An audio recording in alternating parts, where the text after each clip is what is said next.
you're going to pass the boards like a champ.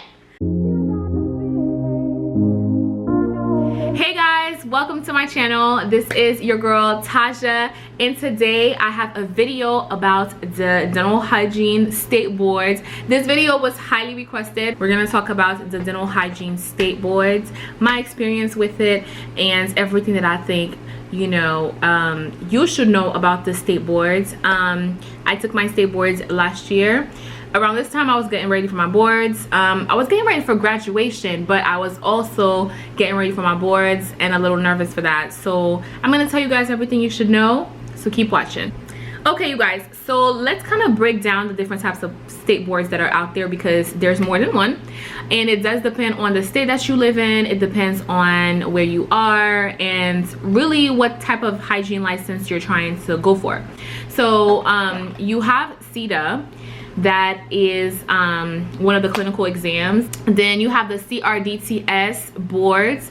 Another one is the CDCA. I took ADEX, and ADEX was given by CETA. 47 states accepted ADEX, so I was really excited to take that that type of boards, because I wasn't just planning on getting my license just for North Carolina, if that makes sense. Like, there were students in my class who wanted to move to California, so they didn't take ADEX because ADEX didn't cover California, so they went and took a different board that was covered, that California accepted, if that makes sense. Before I took the ADEX, I took a mini national board before the ADEX. So I took my big national boards.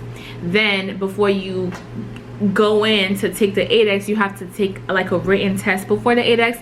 That was probably like a 20 question test, which was very similar to the national boards. It just had a lot of anatomy, pathology questions to just make sure that you know everything, which is stuff that you know. If you pass the national boards, then that test was just that test was really easy. When it was time for my state boards, I felt a lot more confident, just because it's hands-on, and you know how, like, you know how to work hands-on, and you know what you're capable of.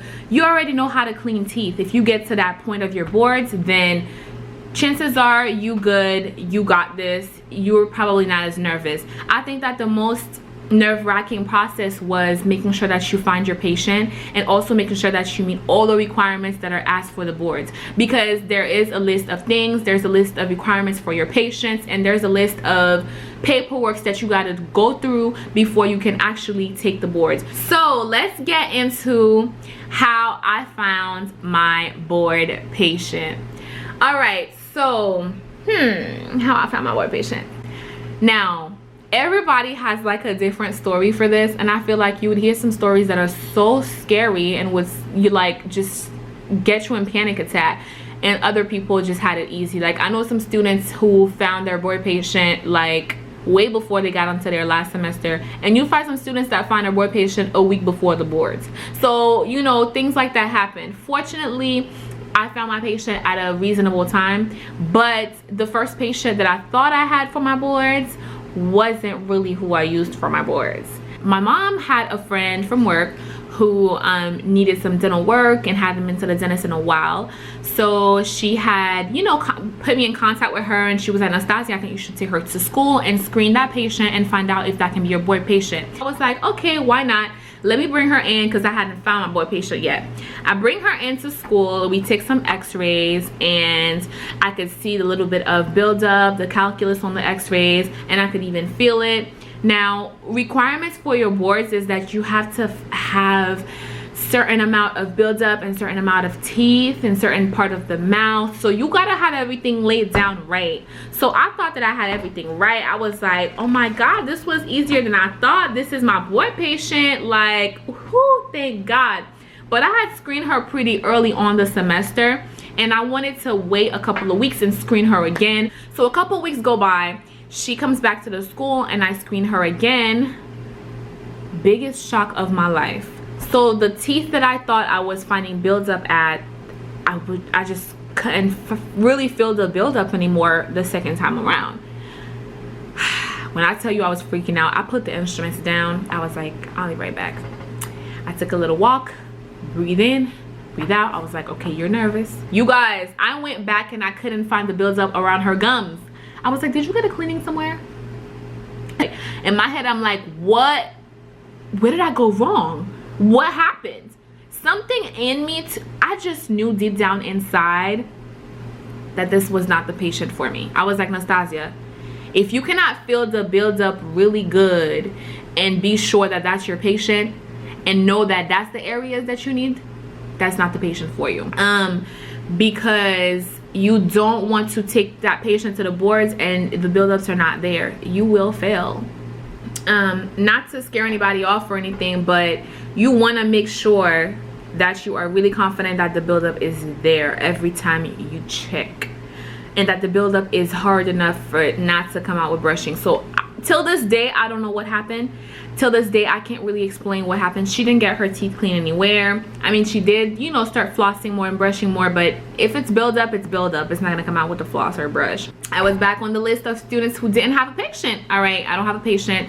So I started asking around. I started checking in clinic. So you know how you're seeing patients in clinic as a ritual learning process, but you also need to use the opportunity to find your board patient while you're, you know, doing your cleanings in clinic. If you can find a board patient way before the the last semester, and you know that patient is going to wait for you and be committed to that, you can keep in contact, then go for it. We were allowed to offer our patients money. Like, we basically told them, this is, you are taking time off of work, you're taking time off your everyday life. Like, I will pay for the whole trip, and I will also pay you if you are okay with that. So I asked my friend Bree. She has a big church family and she's really close with them. I was like, Bree, is there anybody at church you think you could, because she had found her board patient from somebody from church. She had found 2 possible board patients. I was like, Bree, help your girl out. A couple of days later, she texted me. She's like, hey, there's this guy from church. He hasn't had a cleaning in a while. I think he could be a possible patient. It wouldn't hurt to screen him. I was like, boom, forward me the phone number. I took some x-rays. First of all, the moment I looked at the x-rays, I had a smile on my face because I was like, I see build up. They're perfect. So I was like, let me just look in the mouth so I can double check.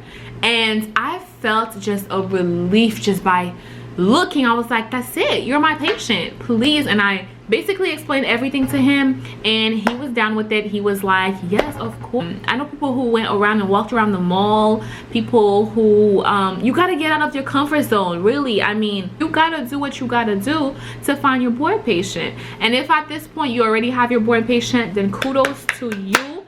So the application for the boards was done online, and while you're in school, they should be able to walk you through all of that process because the program comes with it, if that makes sense. So our instructors really made sure that we stayed on top of that we were online registering, that we paid by the deadline. Okay, so I was kind of looking for the fees. This might sound silly, but I really forgot how much we paid for the whole shebang, but I'm gonna say that it was probably about $1,500. The passing score for the boards was 75 or greater. If you get under that, then it's a fail. Once you pay for the exam, they're going to send you a big manual right here. My recommendation is to read the manual page for page. When finding the right patients for you, my recommendation, that's just my recommendation, you do what you feel like, you know, you want to do, but I would look for a patient who is in great health. The reason why I'm saying that is because there are different kind of heart conditions that if your patient has them, they might not be allowed to the boards. If their blood pressure is a little too high, the readings is crazy, they might not be allowed to be your board patient. If your patient had a history of heart attack at 6 months prior to your to your boards, don't do it. Do not bring that patient because they will not be qualified. Okay, so this is like the form that I had with me, and I have the teeth numbers and the surfaces of the teeth and what part of the mouth that it was, and you had to have a certain amount, and then you have your initial on the bottom, and then you had like your applicant number on top. And then I also carried the patient x-rays with me. You gotta have your x-rays the day of your boards, and for that I'm gonna show you guys, this is the panoramic x-ray that I had for my boards. I can't believe I still have that stuff. Here you go. And they do grade your x-rays. It's all part of the grading process. The grading process is really thorough, it's broken down. So they don't only grade you based off of the teeth, like how you clean the teeth, they grade the whole process like it was a whole school appointment.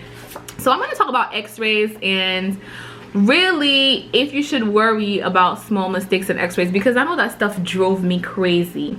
My bite wings were not perfect, okay? Whose bite wings are perfect? There were some areas where the contacts wasn't fully open. If you can see the contacts in the premolar shot but you can't see it in the molar shot, then that's okay. And it says it in the manual too. You're not gonna lose points for that because it's still diagnostic in one of the two films, so you have to think about that. I took my own instruments to the boards, and this part, you guys, I want you to make sure that you have your best instruments for the boards. It's like you're going to war. You would take your best guns, right? Your sharpest, your strongest instruments with you. And I would take your after 5 instruments. So if you guys don't know what that is, after 5 instruments are instruments with like a longer shank for patients that have periodontal disease, or if you need to go a little bit higher, deeper in the gums, because you are most likely going to be doing a deep cleaning. I took my boards about an hour away from where I live, so we had to drive out there, and there's a deadline for you to drop off your instruments and everything that you want to use for your boards. I also took my ultrasonic, my own. They had piezo available there in piezo tips, but I love my ultrasonic. We had our own portable ultrasonic, each individual ones. And I carry that stuff with me. Make sure that you have a list of stuff that you need. Do a little list, highlight things as you go, make sure that your stuff is packed and ready. Check on your friends, remind each other of stuff before the boards, because when we drove an hour away, I mean, we really made sure we had everything packed, because it's like you're an hour away, so if you forgot something, there's not really much you can do. The processing for the day of the boards was so easy and fast and straight to the point. Now, I didn't take CETA, so I don't know if CETA was the same. I have heard people say that 8X is easier than CETA, but 8X was straight to the point. It was easy. When we got there, really everyone was just in this big room, and they went over rules and regulations. They called everybody and gave them their candidate number. And this whole time your patient is out there waiting in the waiting room for you. If you have a patient that didn't come in that's not coming with you, make sure that they're going to make it there on time. I would at least drive there the day of the boards with them, or make sure you're following them or they're following you, that they're in sight. Because there's a lot of consent form, a lot of paperwork that needs to be signed. After you go through all that, then they give you your cubicle number. We had our operatory number where we were gonna, do our thing. You go there, you get set up, then you go grab your patient. It's time to grab your patient. And then the moment you grab your patient, you need to basically double check those areas, and then you let somebody know that you're ready to start. It's a countdown. I think we had about 2 hours. The countdown starts there. Once it starts, the ball is rolling. The ball is rolling. But me, I have to tell you, I was nervous, of course, for everything, but the moment I sat down, got my instrument, and started cleaning, I felt in my zone. I felt comfortable. I was like, I got this. This is another day in clinic. I'm just cleaning teeth. This is what I do. I know how to do this. This is nothing new. So I felt confident. But when I tell you, girl, I was cleaning them teeth until I couldn't, until my fingers were numb. But my advice to you is, do not go over the clock, because that's immediate failing. And it would really be unfortunate to do all of this and fail because of time. So I gave myself a good 20 minutes to stop in advance. I didn't stop right on time or 5 minutes. I give myself a good 15-20 minutes and stop, because once you stop, you gotta wait for them to come grab your patient. They have to grab your patient and check the areas that you noted, like the list of areas you have. I really just chilled after the boards and waited a couple of days, and then got my results that I passed. I hope that you guys enjoyed this video. I could go on and on about the boards, but y'all probably getting bored of me now, so I'm about to end this video. Thank you guys for watching. If you made it to the end of this video, then thank you so much for watching. I really do appreciate the love. I appreciate the support. Yeah, I'll see you guys in my next video. Bye.